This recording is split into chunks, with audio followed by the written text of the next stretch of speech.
আলী নামের এক 25 বছর বয়সী যুবকের যে ট্যাক্সি চালিয়ে তার মায়ের সাথে জীবন যাপন করত।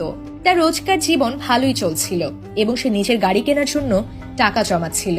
একদিন সকালে সে কিছুই খায়নি, খিদেও খুব পেয়েছিল, তাই কাজ থামিয়ে সে রাস্তার ধারে খাবারের খোঁজে একটি ছোট ধাবার দিকে এগিয়ে গেল, যা সে আগে কখনো দেখেনি। ধাবার বাইরে বেশ ভিড় ছিল আর খাবারের সুগন্ধে চারপাশ মমো করছিল। আলী গাড়ি লক করে সেখানে বসে পড়ল। সে মেনু দেখছিল। এমন সময় কালো ওড়নায় মুখ ঢাকা এক রহস্যময়ী মেয়ে হুরিয়া তার কাছে এলো। তার চলার ভঙ্গিতে অদ্ভুত স্থিরতা ছিল। আলী বিরিয়ানির অর্ডার দিল। হুরিয়া যখন খাবার নিয়ে এলো, তার চমৎকার সুগন্ধে আলী নিজেকে আটকাতে পারল না। খাওয়ার পর দাম জিজ্ঞাসা করলে হুরিয়া জানালো যে প্রথমবার আসা খদ্দেরদের থেকে তারা টাকা নেয় না। আলী এই ব্যবহারে খুব প্রভাবিত ও কৌতূহলী হলো। বাড়ি ফেরার সময় তার মনে হলো অসুস্থ মায়ের জন্য খাবার প্যাক করে আনা উচিত ছিল, কিন্তু সে অনেক দূরে চলে এসেছিল।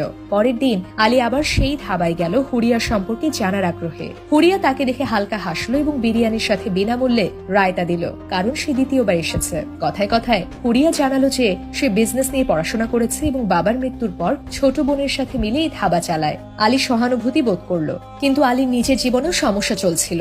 মাসের শেষ, বাড়ির ভাড়া, বিল আর গাড়ির কিস্তি দেওয়ার চাপ ছিল। একদিন সে অন্য জায়গায় নান ছোলে খেতে গিয়ে ভুল করে গাড়ির চাবি ভেতরে রেখে আসে। ফিরে এসে দেখে তার গাড়ি চুরি হয়ে গেছে। তার পায়ের তলের মাটি সরে গেল। এটাই ছিল তার একমাত্র সম্বল। সে থানায় রিপোর্ট করলো, কিন্তু পুলিশ কোনো আশ্বাস দিতে পারল না। হতাশ হয়ে সে অসুস্থ মাকে মিথ্যে বলল যে গাড়ি ওয়ার্কশপে দিয়েছে। কয়েকদিন পর চিন্তিত মন ঘুরতে ঘুরতে সে আবার সেই ধাবার জায়গায় এসে পড়ল। অবাক হয়ে দেখলো হুরিয়া সেখানে দাঁড়িয়ে আছে। হুরিয়া তার চিন্তিত অবস্থা দেখে কারণ জিজ্ঞাসা করলে আলী গাড়ি চুরির কথা খুলে বলল। হুরিয়া দুঃখ প্রকাশ করে তাকে কিছু টাকা ধার হিসেবে দিতে চাইল, কিন্তু আলী আত্মসম্মানের খাতিরে মানা করে দিল। আলী যখন চলে যেতে উদ্যত, হুরিয়া তাকে থামিয়ে নিজের আসল পরিচয় দিল। সে জানালো, আলী, আমি সাধারণ মেয়ে নই, আমি জিন। আমি মানুষের বেশি পৃথিবীতে ঘুরি, তাদের দুঃখ বুঝিয়েও সাহায্য করি। আমার কাজ শেষ হওয়ায় ফিরে যেতে হয়েছিল, কিন্তু মনে হলো তোমার মন আমায় ডাকছে। সে মুখ থেকে নিকাব সরালো। তার অপরূপ সৌন্দর্য দেখে আলী বাকরুদ্ধ হয়ে গেল। হুরিয়া আলীকে একটি নতুন ট্যাক্সির চাবি দিয়ে বলল, এটা তোমার নতুন গাড়ি। আমি জানি তুমি এমনি নেবে না, তাই যখন তোমার পুরনো গাড়ির কিস্তি শোধ হয়ে যাবে তখন থেকে এর কিস্তি আমায়ও দিও। আলী দ্বিধাগ্রস্ত হয়ে বলল, এটা অনেক দামি। হুরিয়া হেসে বলল, এই টাকা আমার কাছে কিছু না।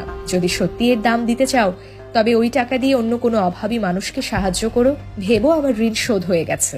এই বলে হুরিয়া চলে গেল। আদি স্তব্ধ হয়ে দাঁড়িয়ে রইল। নতুন গাড়ির ভেতর থেকে হুরিয়ার সেই পরিচিত মিষ্টি সুগন্ধ ভেসে আসছিল। সে বুঝলো হুরিয়া দূরে থেকেও সবসময় তার পাশে আছে, শুধু এক ডাকের দূরত্বে। কাহিনী এখানেই শেষ হয়, কিন্তু এক অলৌকিক বন্ধুত্বের স্মৃতি আলীর মনে চিরকাল থেকে যায়।